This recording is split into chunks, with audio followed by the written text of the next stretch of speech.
Right. మంగ్లీకి సంబంధించిన issue ఇప్పుడు రీసెంట్గా వైరల్ అవ్వడం కూడా మనం చూస్తూ ఉన్నాం. గతంలోని ఇండస్ట్రీకి సంబంధించిన వాళ్ళు ఇలాంటి బర్త్డే పార్టీస్ చేసుకొని అక్కడ మందు, గంజాయి ఇలాంటివన్నీ కూడా స్వీకరిస్తున్నారు అని చెప్పి పోలీసులు పట్టుకున్న పరిస్థితులు మనం చూసాం. మరి ఇప్పుడు మంగ్లీ కూడా ఇదే ధోరణి వెళ్తున్న పరిస్థితి మనం చూస్తూ ఉన్నాం. మరి మంగ్లీ విషయానికి వచ్చేసరికి ఎంతో కష్టపడి ఈ స్టేజ్కి వచ్చి ఇలాంటి పనులు చేయడం ఏంటి? కేవలం అంటే సొసైటీకి మీరు ఇన్స్పిరేషన్గా ఉండాల్సిన వాళ్ళు మీరే ఈ విధంగా చేస్తే ఎవరిని అంటే మిమ్మల్ని ఇంకా ఎవరు ఇన్స్పిరేషన్గా తీసుకుంటారు అని చెప్పి ఆమెని ఆరాధించే ఫ్యాన్స్ కావచ్చు, లేకపోతే అభిమానులు కావచ్చు, వీళ్ళందరూ కూడా ఇవాళ క్వశ్చన్ చేస్తున్న పరిస్థితి కనిపిస్తుంది. సో దీని గురించి మాట్లాడితే ఇవాళ మనతో పాటు సీనియర్ జర్నలిస్ట్ దుర్గా వడ్లంనేని గారు ఉన్నారు.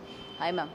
సో ముఖ్యంగా ఇండస్ట్రీలోని ఈ బర్త్డే పార్టీస్ అనగానే ఒక ఫామ్ హౌస్ లేకపోతే రిసార్ట్స్కి వెళ్ళిపోవడం, ఒక గ్రూప్ ఆఫ్ గ్యాంగుల్ని వేసుకొని అక్కడ మందు, చిందు, ఈ డ్రగ్స్ కావచ్చు ఇలాంటివన్నీ స్వీకరిస్తూ ఉన్నారు. ఇవాళ మంగ్లీ ఇష్యూ కూడా మనం చూసాము. సో ఏం చెప్తారు దీని గురించి? ఇప్పుడు మంగ్లీ అన్నావిడ మీరు అన్నట్టుగా చాలా కష్టపడి పైకి వచ్చారు. ఒక సెలబ్రిటీ స్థాయికి ఆవిడ చేరుకున్నారు. ఇప్పుడు సద్గురు ఈవెంట్స్లో ఏవైతే ఉంటాయో మహాశివరాత్రికి అందులో పాల్గొని ఆవిడ పాడడం అంటే చాలా ఫ్యాన్ ఫాలోయింగ్ ఉంది ఆవిడకి. ఈ నేపథ్యంలో ఇవాళ ఆవిడ ఈర్లపల్లి అని హైదరాబాద్ శివార్లో ఒక రిసార్ట్లో నిన్న ఆవిడ బర్త్డే పార్టీ చేసుకోవడం, దానికి ఒక 48 మంది హాజరవ్వడం, అందులో చాలా సినీ సెలబ్రిటీస్ కూడా ఉన్నారని తెలుస్తోంది. వాళ్ళందరికీ కూడా ఈ డ్రగ్ టెస్ట్ ఏదో నిర్వహించారు. అది అయ్యాక 9 అరెస్ట్ చేశారు అనే వార్తలు వచ్చాయి, పాజిటివ్ వచ్చిందని. తర్వాత మీరు అన్నట్టు విదేశీ మద్యం కూడా వాడారు. తర్వాత మంగ్లీని అంటే ప్రశ్నిస్తారేమో అని ఆవిడ బాత్రూంలోకి దాంకున్నారు.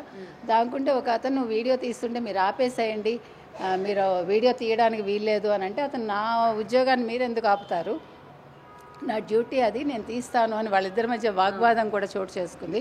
అంటే సంథింగ్ రాంగ్ అనేది మనకు అర్థమవుతుంది. అంటే అక్కడ జరిగింది, డ్రగ్స్ తీసుకున్నారు, విదేశీ మద్యం అయింది, మీరు అన్నట్టు మందు, చిందు 2 జరిగాయా అంటే అసలు ఇటీవలి కాలంలో మనం తీసుకుంటే కనుక అయితే ప్రతి సెలబ్రిటీ కావచ్చు, లేకపోతే వీకెండ్ వచ్చేసరికి సాఫ్ట్వేర్ ఉద్యోగులు కావచ్చు రిసార్ట్స్కి వెళ్ళిపోవటం, మీరు అన్నట్టుగా లేదు ఇట్లాగా ఫామ్ హౌస్లకు వెళ్ళిపోవటం. ముఖ్యంగా ఇక్కడ మీకు సౌండ్ పొల్యూషన్ వల్ల కూడా వాళ్ళు కంప్లైంట్ ఇవ్వడం జరిగింది ఎవరో. అంటే రాత్రి వాళ్ళు అర్ధరాత్రి అని లేదు, అపరాత్రి అని లేదు, వాళ్ళంతంత సౌండ్స్ పెట్టి పక్క వాళ్ళకి నిద్ర లేకుండా చేయటం, వాళ్ళ కేకలు, అరుపులు, అందులో తాగాక మనిషికి మత్తు కదండి, ఒళ్ళుపై తెలియదు, ఏం మాట్లాడతారో తెలియదు. సో అంతంత వాళ్ళు డీజేలు పెట్టేసుకుని డిస్టర్బెన్స్ కదా, సౌండ్ డిస్టర్బెన్స్. సో అంటే నేను అనేది ఏంటంటే ఇప్పుడు పోలీసులు చేయాల్సిన పని ఏంటంటే, ఆఫ్ లేట్ మేము గంజాయి మీద ఉక్కుపాదం మోపుతాం, డ్రగ్స్ మీద ఉక్కుపాదం మోపుతామని అన్నారు కాబట్టి మీరు వీకెండ్స్లో మీరు నిఘా పెట్టాలి.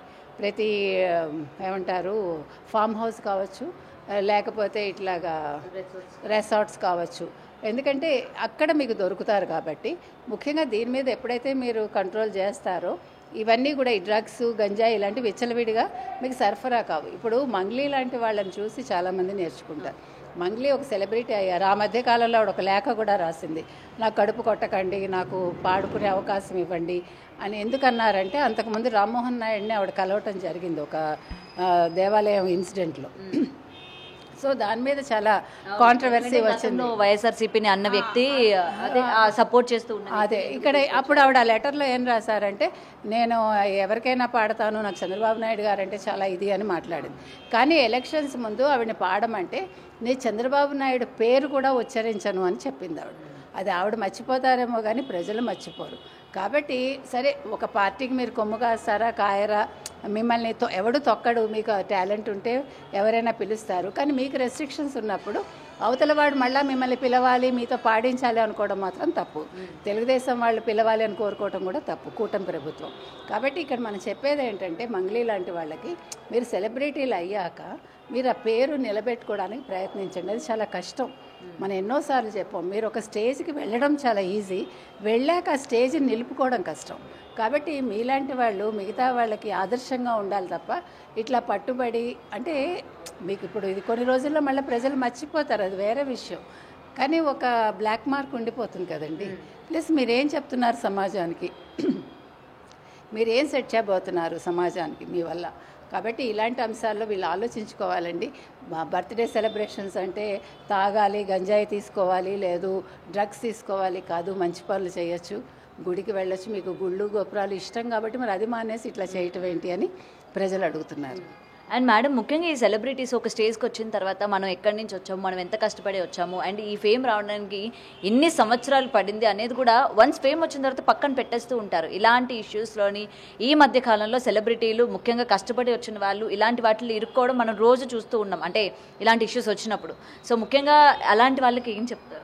అంటే మీరు అన్నట్టుగా ఇప్పుడు రేపొద్దు నాకు ఇంకా అవకాశాలు రావాలి, లేదు నేను ఇండస్ట్రీలో ఇంకా కొనసాగాలి, కాబట్టి నేను ఇలా చెయ్యాలేమో, అంటే ఈ రకంగా అందరితోటి కలివిడిగా ఉండాలి, తర్వాత నేను డ్రగ్స్ తీసుకుంటే నన్ను గుర్తిస్తారు, లేదు నేను తాగితేనే గుర్తిస్తారు అనుకుంటే ఎవరు ఏం చేయలేరు.